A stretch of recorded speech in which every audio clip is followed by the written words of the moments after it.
You ask Tiger to solve. This deals with linear equations with one unknown. The final result is b equals 8. Let's solve it step by step. Simplify the expression. Swap sides.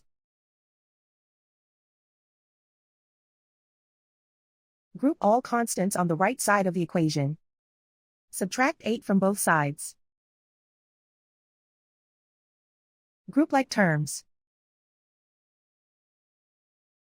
Simplify the arithmetic.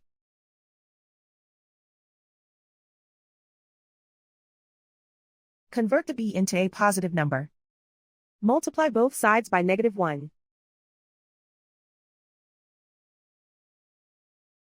Remove the ones.